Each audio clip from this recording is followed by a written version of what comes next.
যখন পৃথিবী ছিল অন্ধকারে নিমজ্জিত, সেটা সামাজিক অবস্থা বলেন, পারিবারিক ব্যবস্থা বলেন, রাষ্ট্রীয় ব্যবস্থা বলেন, অর্থনৈতিক বলেন, পৃথিবী অন্ধকারে নিমজ্জিত। এমন একটা সময়ে আমাদের নবী দুনিয়ার মধ্যে তাশরীফ আনলো। আল্লাহর নবী যেই দিন দুনিয়াতে তাশরীফ আনলেন, জন্মগ্রহণ করলেন, সেই দিন সমুদ্রের মাছ, একটা মাছ আর একটা মাছের কাছে দৌড়াই যায়। শুনছো রে মাছ, রাহমাতুল লিল আলামিন দুনিয়ায় তাশরীফ আনছে। কল্পনা করতে পারবেন? হরিণ দৌড়ে বাঘের কাছে গেছে, বাঘ শুনছিস রাহমাতুল লিল আলামিন তাশরীফ আনছে দুনিয়ায়। ব্যাঙ দৌড়ে সাপের কাছে গেল, সাপ শুনছিস রাহমাতুল লিল আলামিন দুনিয়াতে আসছে। রাসূল যেই রাত্রিবেলা আগমন করেছিলেন, সমগ্র সৃষ্টিগুলি আন্দোলিত হয়েছিল। কাজী নজরুল কত চমৎকার কবিতার সঙ্গে তিনি লিখেছেন, ত্রিভুবনের প্রিয় মুহাম্মদ এলো রে দুনিয়ায়, রে সাগর আকাশ বাতাস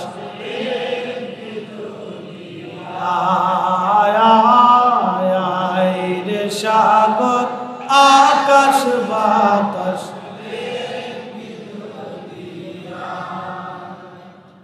কবি কত চমৎকার ভাষায় বললেন, কিন্তু কবি তো কোনো মাদ্রাসায় পড়ে নাই। কবি কি করে জানলো সারা পৃথিবী সেই দিন আন্দোলিত হয়েছিল, খুশিতে মাতোয়ারা হলো।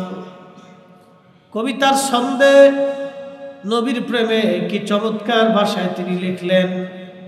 আর আমাদের দেশের কিছু মোল্লা কোরআন হাদিস পড়েও তালাশ করে পায় না। আফসোস, হতভাগা হতভাগা। কোরআন পড়ছে কিন্তু কোরআন বুঝে না। হতভাগা হাদিস পড়ছে, হাদিস বুঝে না। উম্মত হয়েছে, নবী চিনে না। এর চেয়ে বড় বদনসিব পৃথিবীতে কি হতে পারে? আবু জাহেল রাসূল করিমের চাচা ছিল কিন্তু চিনে না। আবু লাহাব নবীর চাচা ছিল কিন্তু চিনে না। উতবা সাইবা মুগীরা নবীর চাচা ছিল কিন্তু চিনে না। কিন্তু বেলাল চিনে ফেলছে। আল্লাহ, শুধু চিনেই নাই, চিনতে চিনতে পিঠের চামড়া দিয়েছে, রক্ত দিয়েছে, অত্যাচার সহ্য করেছে। এমন ভাবেই চিনেছে যে হযরত বেলাল নবী, আল্লাহ তাকে নবীর মসজিদের মুয়াজ্জিন বানায়। আপনি জানেন তার আযানের এত ফুয়ুজুদ, জান্নাতের ভিতরে আল্লাহ জান্নাতীদেরকে তার আযান শোনায়। আল্লাহু আকবার। মেহশরের মাঠে तमाम হাসরবাসীদেরকে আল্লাহ বেলালের আযান শোনাবে। ও বেলাল, আযান দাও আজকে। কিন্তু রাসূল করিমের আশেপাশে চাচা চিনে না, একজন খিতদাস চিনে ফেলছে। এই জন্য রাসূল মহব্বত করার জন্য, নবীর পক্ষে থাকার জন্য নসিবের দরকার আছে। কপাল লাগে, কপাল কপাল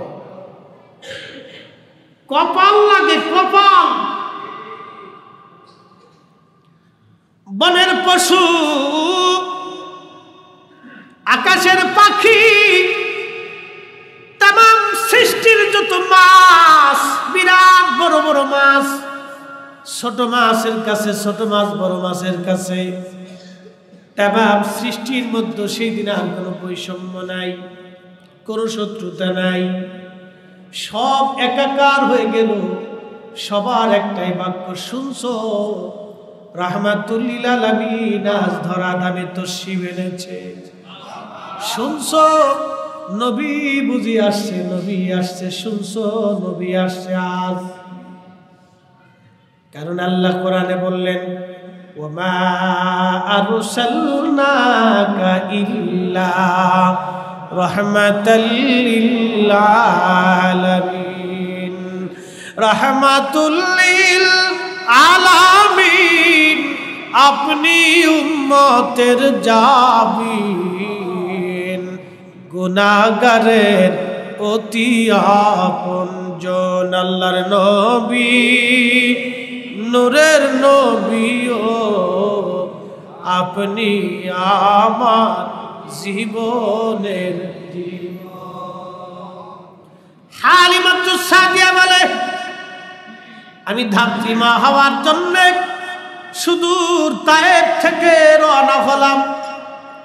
উট ছিল আমার দুর্বল, গাধা ছিল দুর্বল, আমি নিজেও দুর্বল, অর্থনৈতিক অবস্থা এতটাই দুর্বল। আমার বাড়ি তেমন কোনো খাবার দাবার ছিল না, না খেতে খেতে আমি হালিমা শুকায় গেছি। আমার একটা ছোট্ট কোলের বাচ্চা দুধ পায় না, আমার উটের দুধ হয় না, বড়ই অভাবের মধ্যে আমাদের দিন চলতে লাগলো। হযরত হালিমা বলেন, ধাত্রীমা হওয়ার জন্যে সুদূর তায়েফ থেকে আমি মক্কায় গেলাম। মক্কায় যাওয়ার পরে দেখি সব তায়েফের নারীরা, সমস্ত নারীরা ওই সব বাচ্চাগুলি নিয়ে চলে গেল। ধনী ধনী ধনী ধনী ব্যক্তিদের বাচ্চা তারা নিয়ে চলে গেল। আমি সবার পিছনে পড়ে গেলাম।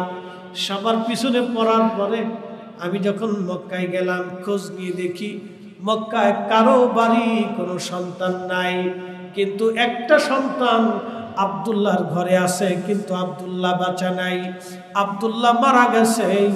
এতিম বাচ্চা, কেউ এতিম বলে তারে নেই নাই। আল্লাহু আকবার। নবীর পক্ষে থাকা নসিব লাগে, কি কথা বলেন ঠিক কিনা? ঢাকা শহরে হাজার হাজার মসজিদ, দুঃখে আফসোস কয়টা মসজিদে এরকম রাসূলের সামনে আলোচনা হবে বলেন তো? মসজিদ তো নবীর জন্য, দিন তো নবীর জন্য, ঈমান তো রাসূলের জন্য, কালেমা তো রাসূলের জন্য, মিম্বার তো রাসূলের জন্য, ঈমানের দৌলত তো রাসূলের জন্য, জান্নাত হবে রাসূলের জন্য, সৃষ্টি নবীর জন্য, আসমান নবীর জন্য, জমিন রাসূলের জন্য, আমরাও নবীর জন্য, সব মাখলুক আমার নবীর জন্য। কথা বলেন ঠিক কিনা? সব সৃষ্টি রাসূলের জন্য, আপনি নাজাত পাবেন রাসূলের জন্য। আল্লাহ কোরআনের 40 জায়গায় আল্লাহ নামের পরে রাসূল শব্দ ব্যবহার করছে। 40টা আয়াতের একটা আয়াত দিয়ে আল্লাহ সারমর্ম উপস্থাপন করছে। মাইয়ুতির রাসূল ফাকাদ আতা আল্লাহ।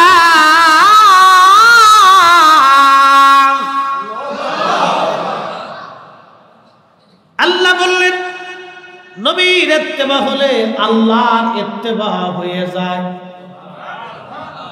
নবী মানলে আল্লাহ মানা হয়ে যায়। নবী খুশি করলে আল্লাহ খুশি করা হয়। নবীর দলে থাকলে আল্লাহর দল হয়ে যায়, ঠিক কি না? নবীর গোলামি করলে আল্লাহর গোলামি হয়ে যায়।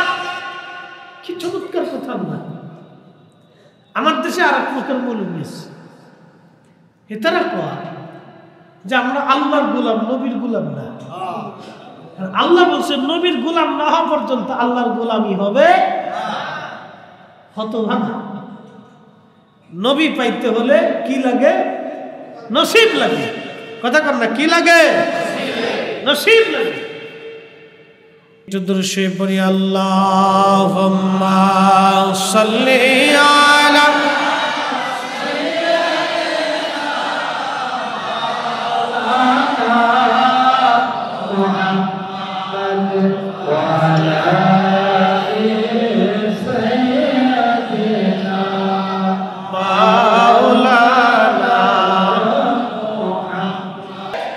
নবী পাওয়ার জন্য নসিব লাগে, নসিব। হালিমাতুস সাদিয়া মক্কার সব মানুষগুলি চলে গেল বাচ্চা কাচ্চা নিয়ে। হালিমা বলেন, স্বামীরে এমন একটা বাচ্চা আছে, গরিব, আমরা তো গরিব, অভাবের তাড়নায় আমি হালিমা শুকায় গেছি না খাইতে খাইতে। আমার উট দুধ দেয় না রে স্বামী, গাধা দুর্বল হয়ে গেছে। একটা এতিম বাচ্চা নিলে তো কোনো পয়সা করি পাবো না, বলো স্বামী চলো চলে যাই। হালিমার স্বামী ডাক দেয়া বলতেছি, হালিমারে শুনলেই তো চলে যেতে চাই, তো একটা বার চলো ওই বাচ্চাটার চেহারা খানা দেখে আসি, দেখতে কেমন দেখা। হালিমাতুস সাদিয়া বলে, দুনিয়ার মানুষ একটা নজর দেখার জন্য রসুলের বারগাহে গেলাম, যাইয়া দেখি জান্নাতের পোশাক নবীকে পরানো ছিল। গায়ের মধ্যে দুইটা কাপড়, রেশমের কাপড়, একটা সবুজ আর একটা সাদা। সবুজ চাদর দিয়ে নবীজির বুক উপর দিক থেকে শরীর মোবারক ঢাকা, আর সাদা কাপড় দিয়ে নিচ দিয়ে নবীজির শরীর পেঁচানো। এত সুন্দর সুঘ্রাণ আমি হালিমার নাকে কোনোদিন লাগে না। নবী পাইতে হলে কি লাগে? কপাল লাগে। রসুলের পক্ষে থাকতে কি লাগে? কপাল লাগে। খালি বিরাট বড় সাইকেল হাতে চলে নবী হওয়া যায়, আবার রিক্সাওয়ালা রসুলের পাগল হইয়া আল্লাহ নবীর সাথে জান্নাতে চলে যান। কি কথা কর না কা নসিব।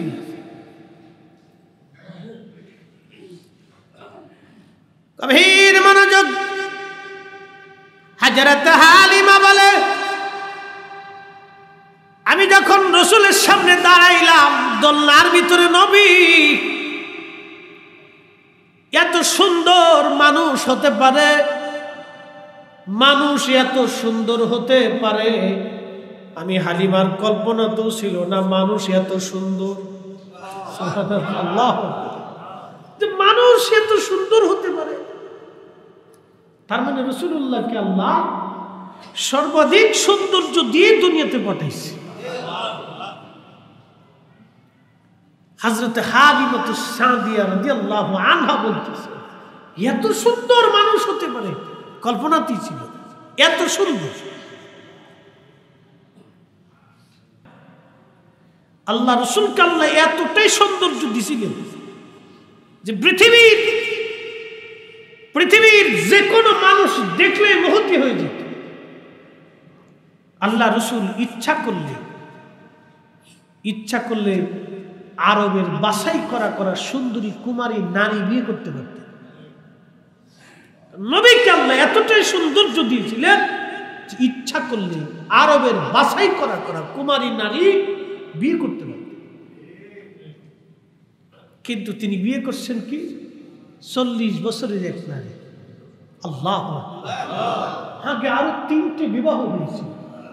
আমাদের আম্মা জান খাদিজাতুল কুবরা তাহেরা তাইয়্যিবা, তিনি বিয়ে করলেন 40 বছরের একজন নারীকে, বয়স ওনার 25। নাস্তিকের দল বলে রাসূলুল্লাহ নিজের কাম খায়েশ পুরা করার জন্য অধিক বিয়ে করেছিলেন। তার মানে বোঝা গেল ওরা ওদের একটা পরিচয় প্রকাশ করে, ওদেরও তো একটা পরিচয় আছে। তো পরিচয়টা কি? মনে রাখবেন, জেনে রাখবেন, আল্লাহর হাবিবের ইজ্জতে মহান সম্মানের হানি করার জন্যে যারা উঠে পড়ে লাগে প্রত্যক্ষ পরোক্ষ ষড়যন্ত্র করে কথা বলে, আল্লাহ বলছেন উতুল্লিম বাদা যালিকা জানিম। ও নবী, আপনি জেনে রাখেন, শুনে রাখেন, বুঝে রাখেন, আপনি নবীর চরিত্র নিয়ে, আপনি নবীর ইজ্জত নিয়ে যারা সিনিমিনি খেলতে চায়, এদের প্রত্যেকের জন্মের ভিতরে ভেজাল আছে। ফয়সালা আমার না আল্লাহর। ওরাও তাদের একটা পরিচয় দেয় যে তোমরা শোনো, আমরা যে মুহাম্মদ সাল্লাল্লাহু আলাইহি সাল্লামের ইজ্জত নিয়ে বাজে কথা বলি, আমরা নাস্তিকদের একটা পরিচয় আছে। কি পরিচয়? আমরা জন্মটা আতারে ফাতারে জোরে জঙ্গলে হোটেলে মোটেলে অবৈধভাবে শিয়াল কুত্তার মতোই হয়েছে। কথা বুঝেন নাই মনে হয়? আল্লাহ, ওদের পরিচয়টা প্রকাশ করে দিচ্ছে। আমরা জানতাম না ওরা পরিচয় প্রকাশ করে দিচ্ছে। প্রিয় মুসলমান, হযরত হালিমা বলে মানুষ এত সুন্দর হতে পারে, কখনোই কল্পনায় আমার আসে নাই, একটা নজর দেখে আমি হালিমা পাগল হয়ে গেলাম। স্বামীকে ডাক দিয়ে বললাম, স্বামী আমার, টাকা পাই আর না পাই, বিনিময় হোক আর না হোক, এই বাচ্চা না নিয়ে আমি হালিমা তায়েফে ফিরে যাব না। হালিমা বললেন, দুনিয়ার মানুষ, নবী ঘুমোচ্ছিল দোলনার ভিতরে, বুকের উপর থেকে জান্নাতের সবুজ রেশমের কাপড় আমি সরাইয়া, আমি আমার হাত বক্ষ বরাবর আলতো আলতো করে আমি মেসেজ করতেছিলাম যাতে ঘুম ভাঙে নবীর। আমি যখন রাসূল কারীমের বক্ষ বরাবর হাত আলগো আলগো ভাবে আমি মেসেজ করতেছি, তখন আল্লাহর নবীর ঘুম ভেঙে গেল। আমার দিকে তাকায় নবীজি একটা মুস্কি হাসি দিল। ওই হাসিতে আমি হালিমা আরো পাগল পারা হয়ে গেলাম। ত্রিভুবনের প্রিয় মুহাম্মদ এলো রে দুনিয়ায়, রে সাগর রে দুনিয়ায়, রে সাগর আকাশ বাতাস।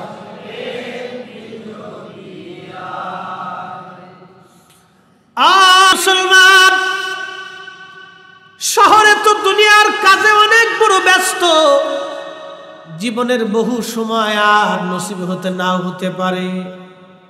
ব্যবসায় ব্যস্ত, চাকরিতে ব্যস্ত, কাজে ব্যস্ত, দুনিয়াদারিতে আমরা সবাই ব্যস্ত। আহা, আজকে আপনার যারা দুনিয়াদারিতে ব্যস্ত তাদেরকে দুটি কথা শোনাই যায়। আপনার বিরাট বড় দোকান, চিন্তা করতেছেন দোকান ছেড়ে যদি আমি ওয়াজে আসি আমার ব্যবসা কে দেখবে। কিন্তু আজকে আপনি যদি মারা যান, কালকে আপনার দোকান ঠিকই চলবে কিন্তু আপনি নাই। মনে হয় বাড়ি বাজার সাথে বন্ধ হবে। হ্যাঁ, আমি আমার বাড়িতে নাই, মনে হয় বাজার বন্ধ হবে না। আমার ছেলেমেয়ের মার্কেটও বন্ধ হবে না, আমার স্ত্রীর খাওয়া দাওয়া বন্ধ হবে না, বাজার সদাই বন্ধ হবে না। মাদার টেকের মুসলমান, ব্যবসা বন্ধ হবে না, চাকরি বন্ধ হবে না, আপনার দোকান ঠিকই চলবে, আপনার প্রতিষ্ঠান ঠিকই চলবে কিন্তু আপনি নাই। সবই ঠিক চলবে। 50 পাখি জমির ধানও যদি হয়, একটা ক্ষেত ধান পরে থাকবে না, সব ধান বাড়ি চলে আসবে। মুসলমান, অতএব বুদ্ধিমান তারা যারা নবীর মোহাব্বতে মিলাদের মাহফিলে বসে যায়। কথা বলেন ঠিক কিনা? বুদ্ধিমান তারা। হাজরাতে হালিমা বলেন, ওই হাসিতে আমি পাগল পারা হলাম। আরো একটা দৃশ্য আমি দেখলাম, নবীজির জুলফি মুবারকের মাঝখানে যে কপাল, আল্লামা মোল্লা আলী কারি আল মাওরুদুর রাবির মধ্যে লেখেন, এই হাদিস কেন 27টা কিতাবের মধ্যে আসছে। হযরত রাসূল কারীমের পবিত্র জুলফি মুবারকের মাঝখানে যে কপাল, এই কপাল মুবারকের মাঝখান থেকে একটা নূর বের হইয়া একবারে মধ্য আকাশ পর্যন্ত পৌঁছায় গেল। হালিমা বলে, আমি আরো আশ্চর্য হলাম, এটা কি দেখতেছি। হযরত হালিমাতুস সাদিয়া বলেন, আমার আর বুঝার বাকি নাই যে এই ছেলে আর সাধারণ কোনো ছেলে, ফাইসি খনিজ সম্পদ, মহামূল্যবান রত্ন, সারা যাবে পয়সা দিক আর না দিক, স্বামী রে আমি সন্তান সারা বাড়ি ফিরে যাব। আল্লাহু আকবার। নবীর পক্ষে থাকা কি লাগে? কপাল। সব কপালে হয় না, নসিব না, বদনসিবের কপালে উঠত, বদনসিবের কপালে রসুল।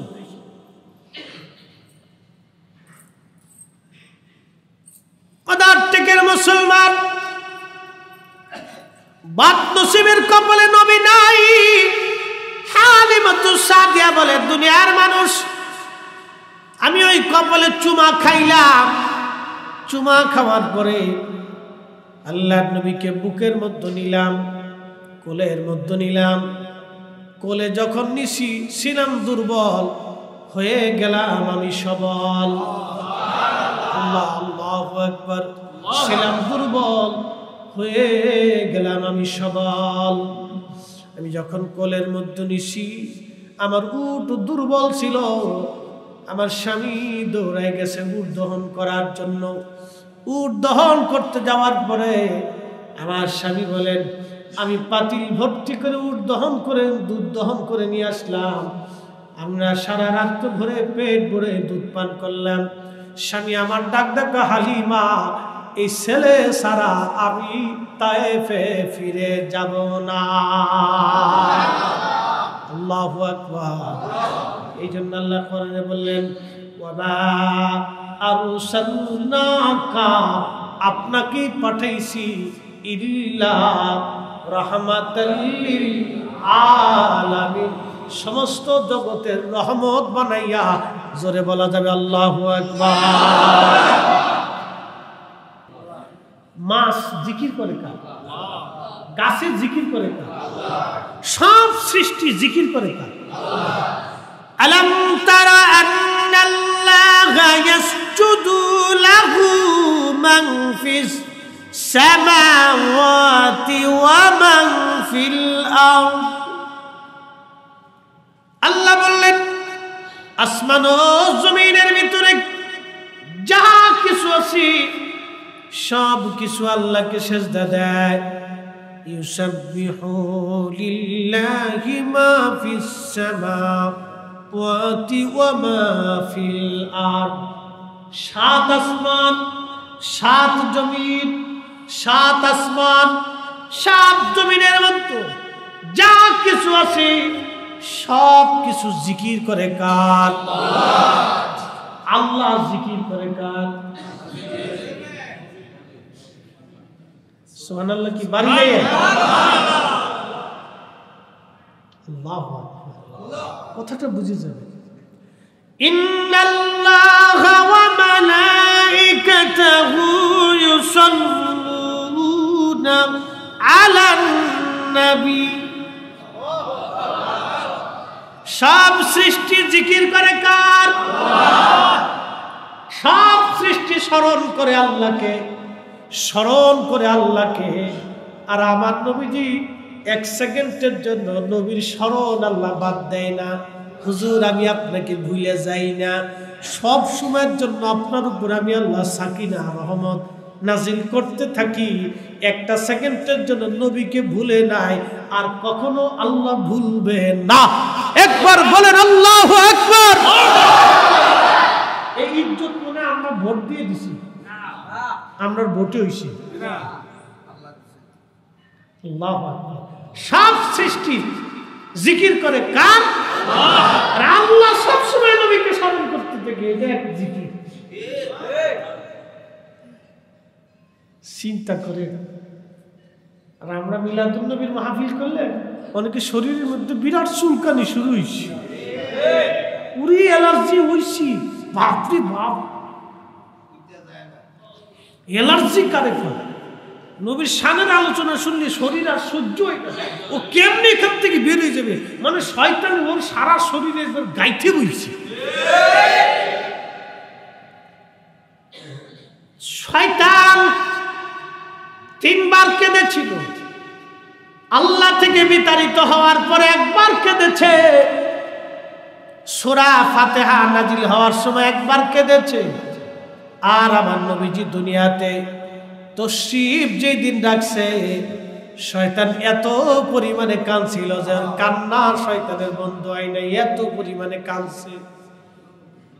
মনে রেখেন যে কথা বলছিলাম, সৃষ্টির সব প্রাণী, মাছ, তরুলতা পাতা, জলচর, স্থলচর, সমস্ত প্রাণী। হরিণ দৌড়ে বাঘের কাছে যায়, বাঘ শুনছো নবী আসছে, শুনছো নবী আসছে। একটা প্রাণী আর এক প্রাণীর কাছে যায়, শুনছো নবী আসছে। সারা পৃথিবীর মধ্যে খুশির রব পড়ে গেল। এক পাশে শয়তান বসে বসে খালি কাঁদতেছে। সব সৃষ্টি রবিউল আউয়াল মাসের 12 তারিখ শুরু সাদিকের সময় পৃথিবীতে নবী যখন তশরিফ আনছেন, জন্মগ্রহণ করেছেন, তাম সৃষ্টি খুশিতে আন্দোলিত হয়ে গেল। তাম সৃষ্টি খুশিতে আন্দোলিত হয়ে গেল। শয়তানে এক পাশে বসে বসে কাঁদতেছে। কান্দে কেডা? বেজার কেডা? বেজার কেডা? খুশি কেডা? সব সৃষ্টি মারহাবা কর। বেজার কেডা? ঈমানদার যারা তারাও নবী পেয়ে খুশি। কথা কোন ঠিক কিনা? লাকাদ মান্নাল্লাহু আলাল মুমিনিন।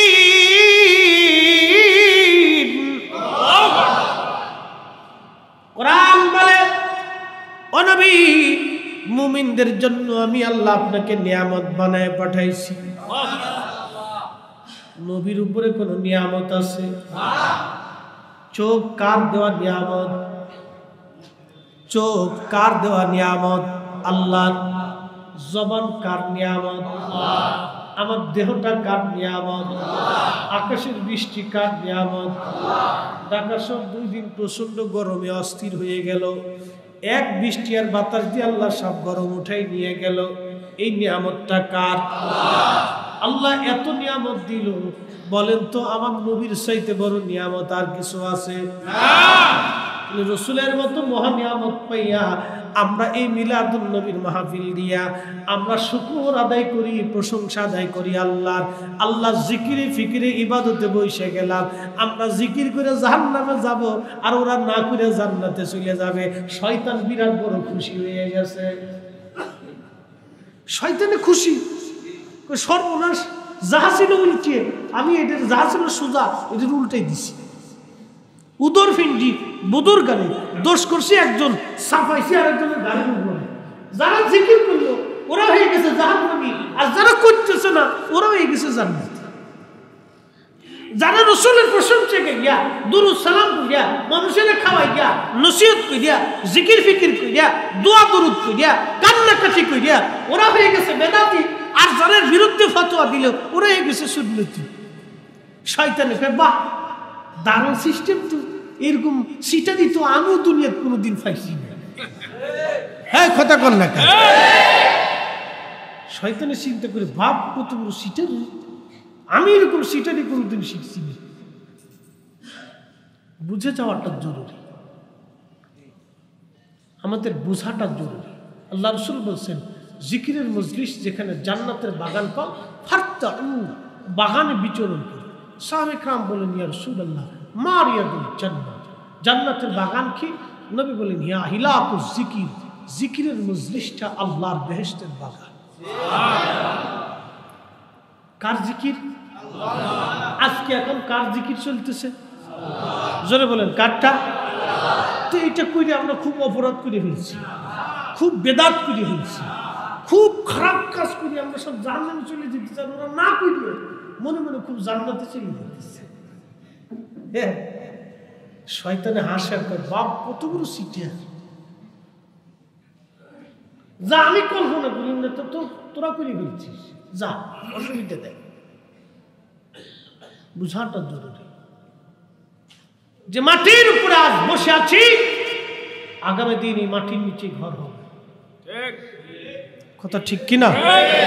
চির সত্য যে মাটির উপরে আজ বসে আছি, আগামী দিন এই মাটির নিচে আমাদের ঘর হবে। রাসূল করিম সাল্লাল্লাহু আলাইহি সাল্লাম পৃথিবীতে এসেছিলেন, ওনার আশাটা আমাদের জন্য এত বড় নিয়ামত। ওনার আশাটা, ওনাকে আল্লাহ পৃথিবীতে পাঠিয়েছেন এই মানব জাতির ভিতরে, আমাদের মাঝে, আমাদের ভিতরে মানসীয় খুশুসিয়ত, মানবীয় সুরত দিয়ে নবীকে আল্লাহ পৃথিবীতে আমাদের মাঝে পাঠিয়েছেন। এটা আমাদের 7 জন্মের ভাগ্য। যদি আল্লাহ জিন জাতির মধ্যে পাঠাইতেন তা আমরা বদনসিব হয়ে যেত। কি কথা কন না কেন? যদি ফেরেশতা জাতির মধ্যে পাঠাইতেন আমাদের বদনসিব হয়ে যেত। এটা আমাদের 7 জন্মের ভাগ্য যে রাসূলুল্লাহ আল্লাহর হাবিব সাহেব জান্নাত সাহেব মেহসার মাকামে মাহমুদ আলা, তিনি সেই নবী সৃষ্টির প্রারম্ভ থেকে কিয়ামত পর্যন্ত যত মানব, যত জিন, যত ফেরেশতা, যত মাখলুক, যত জীব, যত সৃষ্টি সব আল্লাহর সামনে হাসরের ময়দানে মাথা নত করে দাঁড়িয়ে থাকে। কোটি কোটি ফেরেশতা, কোটি কোটি জীব, কোটি কোটি মানব জাতি সেই দিন থরথর করে আল্লাহর সামনে মাথা নত করে সেজদায় করে কাঁপতে থাকবে। আল্লাহর নবীরা পর্যন্ত সেই দিন কপাল ভাঁজ করে যাবে, হাঁটু গেড়ে বসে যাবে, চিন্তিত হয়ে যাবে। আল্লাহর কাহ্হারিয়ত দেখে সব সৃষ্টিগুলি সেই দিন অঝোর ধারায় পেরেশান হয়ে যাবে, ঘরমুক্ত হয়ে যাবে, চিন্তায় পেরেশানিতে কাঁচা চুলগুলি পেকে যাবে, যুবক বৃদ্ধ হয়ে যাবে। সেই দিন আমার নবী একমাত্র সেই রাসূল যাকে রওজা শরীফ থেকে ৭০,০০০ ফেরেশতার বেষ্টনী দিয়ে জান্নাতের পোশাক পরাইয়া আল্লাহ তার আরশে মুআল্লার নিচে মাকামে মাহমুদে অবস্থান করাইয়া নবী সেজদায় পড়ে শুধু একটা বাক্য বলবে, ইয়া রাব হাবলি উম্মতি, হে আল্লাহ আমার উম্মত গুনাহ করে ফেলছে।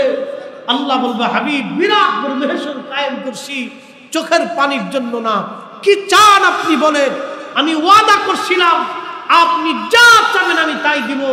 হাবিব কি চান? রাসূলের একটাই বাক্য, ইয়া রাব হাবলি উম্মতি, আল্লাহ আমার উম্মত গুনাহ করে ফেলছে, আমার উম্মত গুনাহ করে ফেলছে। আল্লাহ বলবে, হাবিব যান, আপনার যাকে খুশি তাকে নিয়ে জান্নাতে চলে যান।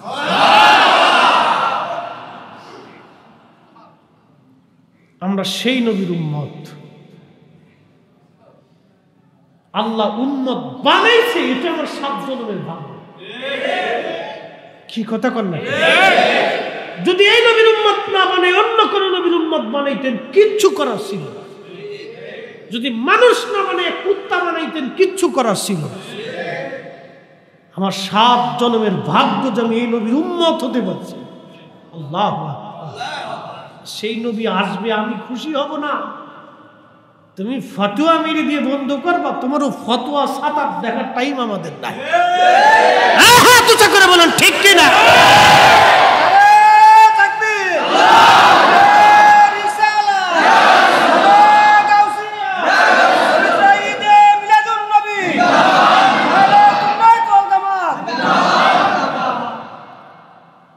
বিশ্ববিখ্যাত ইমাম রায়ের পক্ষে কিতাব লিখিয়েছে।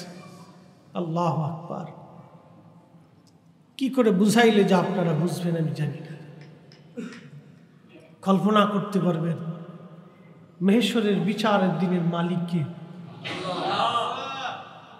পারস্য সাম্রাজ্যের 3000 বছর পৃথিবী শাসন করছে। পারস্য সাম্রাজ্য 3000 বছরের একটা সাম্রাজ্য ছিল। 3100 বছর 3170 বছর তারা পৃথিবীতে রাজত্ব করছে। পার্সিয়ান সাম্রাজ্য। রোমানরা 1000 বছর পৃথিবী শাসন করছে। উসমানীয়রা 600 বছর শাসন করছে। এরকম পৃথিবীতে বহু বড় বড় সাম্রাজ্য ছিল যারা শত শত হাজার বছর রাজত্ব করছে। বলেন কিয়ামতের মাঠে 1 ইঞ্চি 1 চুল পরিমাণ জায়গার রাজত্ব তাদের থাকবে? ওই দিনের রাজত্ব যার, সে মালিকের নাম কি? আল্লাহ। ওই দিনের মালিক আল্লাহ, কিন্তু সভাপতি আমার নবী। মালিক কে? আল্লাহ। সভাপতি নবী। যা চাবে তাই আল্লাহ দিবে। কথা কোন ঠিক কিনা? ওই দিন আমার রাসূলের ইচ্ছার উপরে থাকবে। মালিক আল্লাহ, সন্তুষ্টি নবী। আল্লাহু আকবার। কেমনে বুঝাইতে হবে আপনি জানেন না? মালিক আল্লাহ কিন্তু সন্তুষ্টি আমার রাসূলের। وَمِنَ اللَّيْلِ فَتَهَجَّدْ بِهِ نَافِلَةً لَكَ عَسَى أَن يَبْعَثَكَ رَبُّكَ مَقَامًا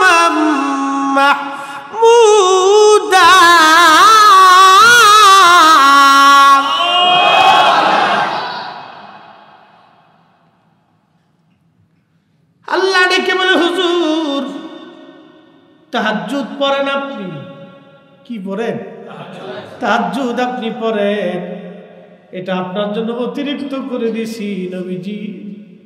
আপনি তাহাজ্জুদ পড়ার কারণে আপনার একটা পুরস্কার আমি দিয়ে দিব। আসা আইয়াবআসাকা রাব্বুকা মাকামাম মাহমুদা। কাজী নজরুল চমৎকার তার ভাষায় তিনি কবিতার ছন্দে লিখেছেন, শ্রেষ্ঠ নবী দিলাম তরিয়ে নিতে রোজাহাসরে, শ্রেষ্ঠ নবী দিলাম তরিয়ে নিতে রোজাহাসরে, পথ না ভুলি তাই তো দিলে পাক কুরআনের বাণী। খোদা তোমার খোদা সুন্দর ফুল সুন্দর ফল মিঠা নদীর পানি, খোদা খোদা তোমার তুমি কতই দিলে রতন ভাই বাড়াদার পুত্র স্বজন, ক্ষুদা পেলে অন্ন জুগাও মানি চাই না মানি, খোদা তোমার খোদা তোমার সুন্দর ফুল সুন্দর ফল মিঠা নদীর পানি, খোদা খোদা তোমার আল্লাহুম্মা সাল্লি আলা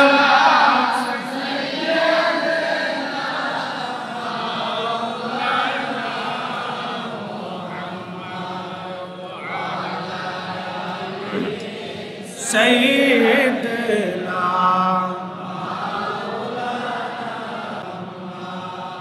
মাদার টেকের মুসলমান, খুবই মনোযোগ। আল্লাহ বললেন, হাবিব তাহাজ্জুদ আপনি পড়েন, একটা বেনিফিট আমি আল্লাহ আপনাকে দিলাম।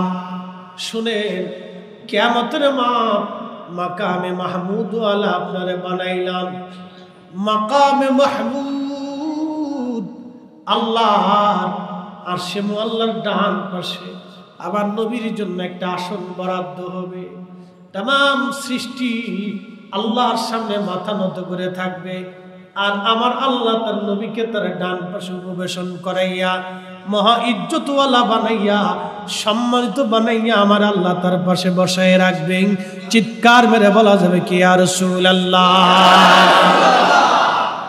আমাদের ভোটে আমাদের ভোটে আল্লাহ তার রাসূলকে ভালোবাসে। কি বাসে? ভালোবাসে। আল্লাহ তার নবীকে ভালোবাসে, এতই পরিমাণে ভালোবাসে, এত পরিমাণে ভালোবাসে আল্লাহ নবীজির চাচা আবু তালিব কালেমা পড়েন নাই, কিন্তু জাহান্নামের মধ্যে সবচাইতে কম আযাব যার হবে তার নাম নবীর চাচা আবু তালিব। কারণ কি? দুনিয়ার কোন নেক কারণে তার এত কম আযাব হবে? কারণ কি? ইমাম সুয়ুতি আল হাবিলিল ফতওয়া মাসালিকুল হুনাফা বিওয়ালিদাইল মুস্তাফার মধ্যে লেখেন, শুধুমাত্র রাসূল কারীমকে ভালোবাসার জন্য নবীজির আম্মা জান মারা গেলেন, ইন্তেকাল করলেন। দাদার হাতে লালন পালন, দাদা দায়িত্ব দিলেন একজন চাচা, তার নাম ছিল জুবাইর। তার দায়িত্ব দেওয়ার পরে কিছুদিন থাকার পরে তিনি মারা গেলেন। তিনি দায়িত্ব দিলেন আবু তালিবের হাতে। নবীজির এই চাচা আবু তালিব এবং আব্দুল্লাহ দুইজনে একই মায়ের সন্তান ছিল। হযরত আব্দুল্লাহ এবং আবু তালিব তারা দুইজনে একই মায়ের সন্তান, মোহাব্বতটা একটু বেশি। আবু তালিব নবীকে কাছে নিয়ে ঘুমাইতেন, চাচা ভাতিজারে সন্তানের মতো আদর করতেন, এক বিছানায় ঘুমাইতেন চাচা ভাতিজা। চাচা কখনো ভাতিজারে আলাদা করতেন না, একসাথে খাইতেন। খাইতে বসলে নবীকে সাথে নিয়ে খাইতে বসতেন, ঘুমাইলে নবীকে সাথে নিয়ে ঘুমাইতেন, সফরে গেলে নবীকে সাথে নিয়ে সফরে যাইতেন। গোসলে চার ভাতিজাকে গোসল করায় নিজ হাত দিয়ে গোসল করাইতেন। তারিখের মধ্যে আসছে আবু তালিব নবীকে সন্তানদের চাইতে বেশি আদর করতেন আর ভালোবাসতেন। আহা, এই চাচার ইন্তেকাল হয়ে গেল, কিন্তু তিনি কালেমা পড়েন নাই। ইমাম সুয়ুতি লেখেন, রাসূলের হাদিসের পরিভাষায় জাহান্নামের মধ্যে সবচাইতে কম আযাব আবু তালিবের হবে, শুধু রাসূলের সুহবত আর মুহাব্বতের জন্য। চিৎকার মেরে বলবেন কি সুবহানাল্লাহ।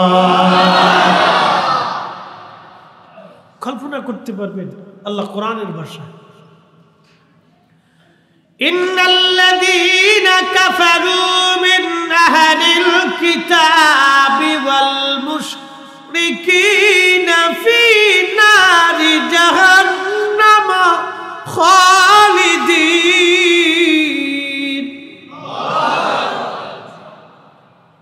আল্লাহ বলেন, নিশ্চয়ই যারা কাফির, মুশরিক এবং যারা আহলে কিতাব তারা চিরদিন জাহান্নামী হবে। খালিদিনা ফিহা, জাহান্নামের মধ্যে তারা চিরদিন অবস্থান করবে, কখনো তারা বের হতে পারবে না। কিন্তু আমার নবীকে ভালোবাসার জন্য, মহব্বত করার জন্য, নবীর ইজ্জতের দিকে তাকাইয়া আমার আল্লাহ আবু তালিবের আযাব সবচেয়ে কমাই দিয়া তার পায়ের নিচে শুধুমাত্র একটা আগুনের খরম পরাই দিলেন। মাথার মগজ গলে গলে কষ্ট পাচ্ছেন তিনি। তবে আল্লাহ নবী হাত বাড়াইতে চাইছিলেন, আল্লাহ আমার চাচারে মাফ করে দাও। আল্লাহ ডাক দিলেন, হাবিব হাত নামান, এ সময় আর হাত বাড়াইবেন না। আপনার চাচার ব্যাপারে আপনি যদি হাত বাড়ান আমি মাফ করে দিব, কিন্তু আপনার উম্মতের ব্যাপারে কোনো দোয়া আমি কবুল করব না। হায়রে উম্মত, আমরা উম্মত, নবী চিনলাম না। আল্লাহ নবী হাত নামাই ফেললেন। উম্মত উম্মত উম্মত, আমাদের দিকে তাকায় চাচার কথা ভুলে গেলেন, আমাদের দিকে তাকায় নবী আপন চাচার কথা ভুলে গেলেন। যেই নবী আমাদের দিকে তাকাইয়া, আমাদের দিকে তাকাইয়া চাচার কথা ভুলে যায়, আমরা উম্মত নবীর কথা ভুলে গেছি। না না না, যতদিন বেঁচে থাকবো ততদিন রাসূলুল্লাহর পক্ষে গান গাবো, স্লোগান দিব। কথা বলেন ঠিক কিনা? যতদিন আল্লাহ হায়াত রাখবে রে, ততদিন রাসূলের পক্ষে স্লোগান হবে, নবীর পক্ষে কথা বলবো। কেউ আমার পক্ষে থাকুক বা না থাকুক, পছন্দ করুক বা না করুক, ভালোবাসুক বা না বাসুক, আসুক বা না আসুক, কে আমার পক্ষে থাকুক না থাকুক, আমি নবীর পক্ষেই থাকবো। কথা বলেন ঠিক কিনা? বাজান, হযরতে রাসূল কারীমের ইজ্জতের দিকে তাকায়া আবু তালিবের আযাব আল্লাহ হালকা করে দিলেন। আবু লাহাবরে তো চিনেন, নবীজির আপন চাচা, তারও আযাব সোমবারের দিন আসলে আল্লাহ আযাব হালকা করে দেয়। সোমবারের দিন আসলে তার হাতের পানির মধ্যে আল্লাহ রহমতের পানি জমায়, জমায় আসে চুষে। ইমাম জাজরি রহমতুল্লাহ আলাইহি হাফিজুল হাদিস, তিনার কিতাবের নাম আল আত-তারিফু বিল মাউলিদিশ শরীফ। এই কিতাবের মধ্যে তিনি লেখেন, ইমাম শামসুদ্দিন নাসিরউদ্দিন দামিশকি রহমতুল্লাহ আলাইহি তিনার কিতাব আল মাউরিদুস সাদি ফি মাউলিদিল হাদির মধ্যে তিনি লেখেন। আল্লামা ইমাম জালালউদ্দিন সুয়ুতি তিনার মিলাদ শরীফের কিতাব হুসনুল মাকাসিদি ফি আমালিল মাউলিদের মধ্যে তিনারা লেখেন। বিশ্ববিখ্যাত তিনজন হাফিজুল হাদিস মিলাদুন নবীর পক্ষে দলিল দিতে যাইয়া তিনার এই ঘটনার উল্লেখ করেছেন। আবু লাহাবের আযাব সোমবারের দিন আল্লাহ হালকা করে দিল। হযরত আব্বাস স্বপ্ন দেখলেন, কিনা বলে হাম কেমন আছো? বলে কালেমা পড়ি নাই, বড় কষ্টের মধ্যে আছি রে।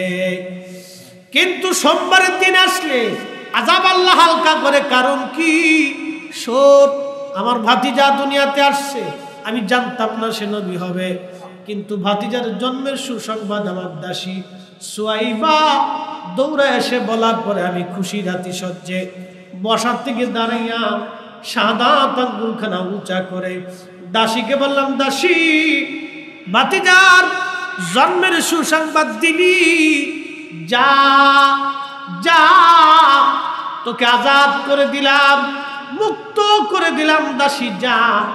দাসী আজাদ করার কারণে আমার আল্লাহ খুশি হইয়া নবীর কারণে, রসুলের কারণে, নবীর ইজ্জতের দিকে তাকাইয়া আল্লাহ আমার সোমবারের দিন আযাব আল্লাহ আমারে হালকা করে দেয়। আমার হাতের মধ্যে পানি জমে। ইমাম জাজরি, ইমাম নাসিরউদ্দিন দামেশকি, ইমাম সুয়ুতির মতো, ইমাম হাজর আসকালানি, মোল্লা আলী কারি মাক্কির মতো বিশ্ববিখ্যাত মুহাদ্দিসরা লিখতেছে, একজন কাট্টা কাফেরের আযাব যদি নবীর মিলাদে খুশি হওয়ার জন্যে, দাসী আজাদ করার জন্যে যদি আবু লাহাবের আযাব আল্লাহ হালকা করে দেয়, আমরা নবীর আগমনে খুশি হইয়া মাহফিল সাজাইয়া নবীর গুণগান করিয়া কোরআন হাদিসের আলোচনা করিয়া আমরা ওয়াজ নসিহত করিয়া জিকির ফিকির করিয়া দোয়া দুরুদ করিয়া গরু খাসি আর উদ্দুম বা ছাগল ভেড়া জবাই কুরবানি করিয়া সুন্দর তাবারক রান্না করিয়া আল্লাহর বান্দাদেরকে খাওয়াইয়া নবীর আগমনে রাসূলের মহব্বতে খুশি প্রকাশ করার জন্য আবু লাহাবের আযাব যদি আল্লাহ হালকা করে দেয়, তাহলে আমরা খুশি প্রকাশের জন্য আমাদের জীবনের গুনাহগুলি মাফ করাইয়া আল্লাহ আমাদের জান্নাতুন নাঈমে জায়গা করে দেবে। অ্যাটেনশন, কথাটা আপনাকে বুঝতে হবে। আবু লাহাবের মাফ কি আমরা করছি? কেডা করছে? কবরে আমাদের কোনো কর্তৃত্ব আছে? আমাদের প্রধানমন্ত্রী, রাষ্ট্রপতি, প্রধান সেনাপতি, বিচারপতি, কবরে কোনো কর্তৃত্ব আছে? জাতিসংঘ, আমেরিকা, রাশিয়া, কারোই কর্তৃত্ব নেই। তো কর্তৃত্বটা কার? তো আল্লাহ রসুলের মুহাব্বতের দিকে তাকাইয়া, ইজ্জতের দিকে তাকাইয়া আবু লাহাবের আযাব আল্লাহ হালকা করছে। সুবহানাল্লাহ কি বাড়ি যায়। নবীর ইজ্জতের দিকে তাকায় যদি কাফেরের আযাব হালকা হয়, আমরা বিরাট বড় অপরাধ করছি, খুব বেদাতের কাজ করে বলছেন। দেশে কত পাগল হয়েছে জানি, বুঝি না কিছু। এটা মাইন্ডেড সমস্যা, মস্তিষ্কের প্রবলেম। আসলে এটা পক্ষ বিপক্ষ, ইজ্জত অনিজ্জতের ব্যাপার সেবার আছে। আগে বলছি রাসূলুল্লাহর পক্ষে থাকার জন্য কি লাগে? নসিব লাগে, কপাল নসিব লাগে, নসিব তো থাকার দরকার। আবু তালিবের আল্লাহ আযাব হালকা করে দিল। রাসূলের মুহাব্বতের দিকে তাকায় একটা উটের নাম কাসুয়া, জীবনে পেশাব করছে কিন্তু কোনোদিন পানি খরচ করেনি, পায়খানা করছে কোনোদিন পানি খরচ করেনি। একটা উট কাসুয়া, শরীয়ত নাই, তরিকত নাই, মারিফত নাই, হাকিকত নাই, একটা প্রাণ, নামাজ নেই, জিকির নেই, ফিকির নেই, ওযু নেই, গোসল নেই, দোয়া নেই, দুরুদ নেই, সেজদা নাই, কিচ্ছু নেই। নবীর মুহাব্বতের দিকে তাকাইয়া আল্লাহ পাক এই উটটাকে কিয়ামতের ময়দানে রাসূলুল্লাহ এই উটের পিঠে শুইয়া কাসওয়ারে নিয়ে জান্নাতে চলে যাবে। একটা কাঠ উস্তনে হাত মারা মরে গেছে, সহিহ বুখারীর হাদিস, মরে গেছে, কোনো শরীয়ত নেই, কিচ্ছু নেই তার জীবনে। নবীর সোহবতে থাইকা এই কাঠটা জিন্দা হয়ে গেল। বিরহ বেদনা সহ্য করতে না পারিয়া মসজিদের মধ্যে ডুকরায় ডুকরায় কাঁদে। খুতবা বাদ দিয়ে নবী জড়ায় ধরে বললেন, কাঁদো কেন? বলি বিরহ বেদনা। কাঁদতেছি। কিসের বিরহ বেদনা?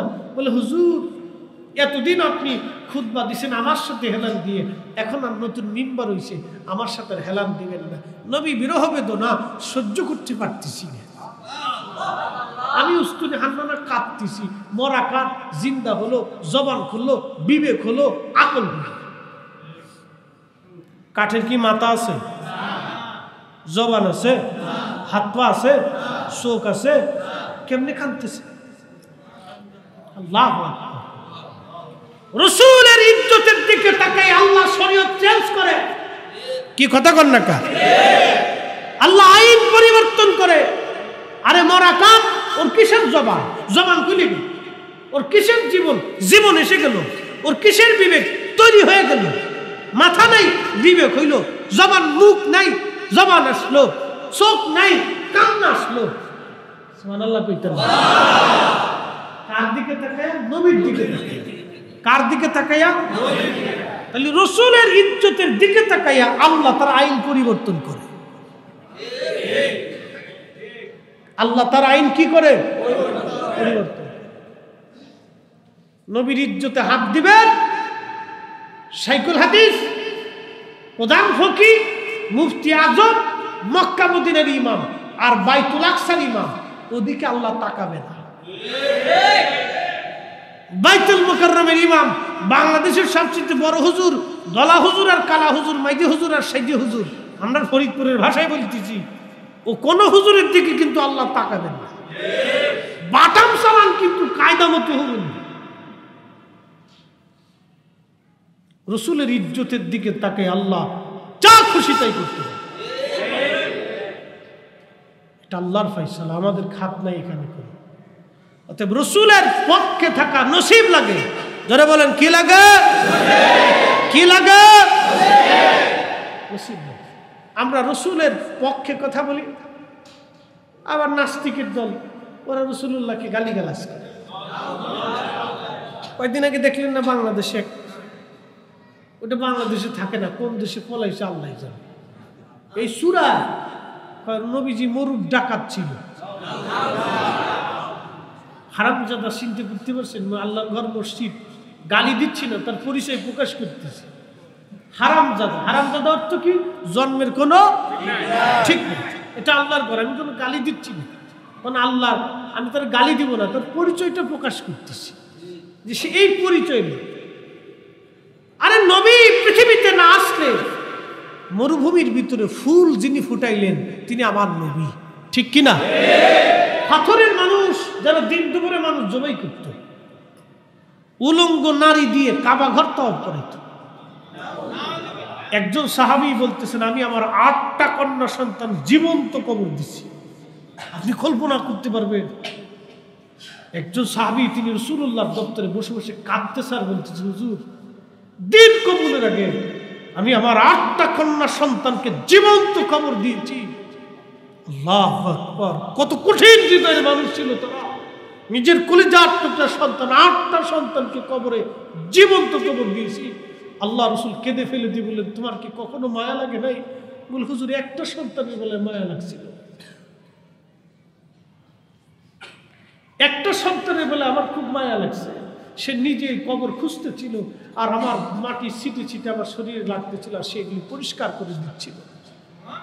এই সন্তানটাকে কবর দেওয়ার সময় আমার খুব মায়া লাগছিল। বাকি সন্তান কবর দিছি, মায়া লাগে নাই। সেই মানুষগুলি রাসূলুল্লাহ দপ্তরে বৈশা পৃথিবীর শ্রেষ্ঠ মানুষ হয়ে গেছে।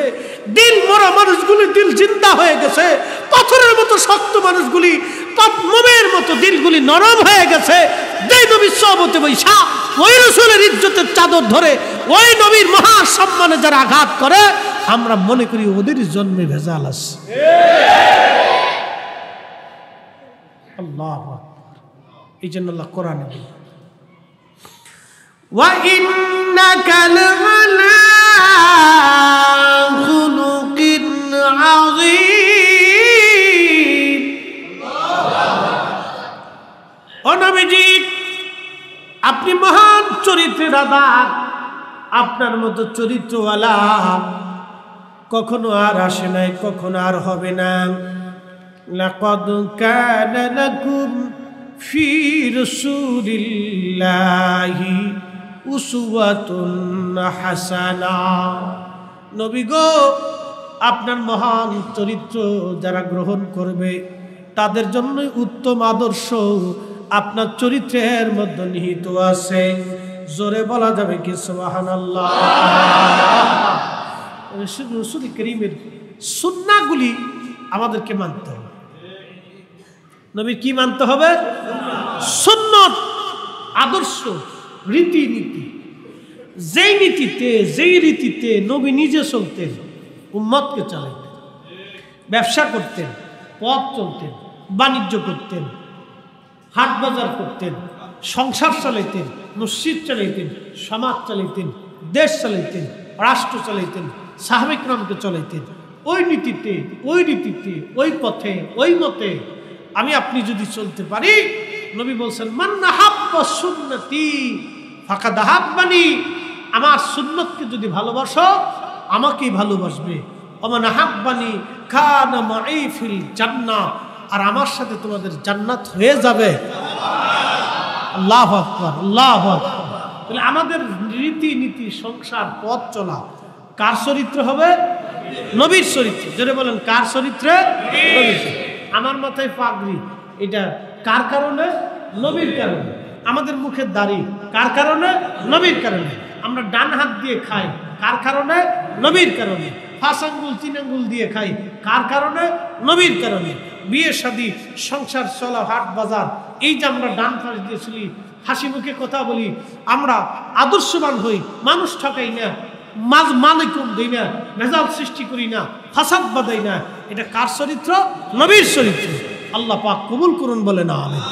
আল্লাহ বলছেন নবী মানলে কাকে মানা হয়? আল্লাহ মানা। নবী মানলে কাকে মানা হয়? আল্লাহ মানা। এক কথা শেষ।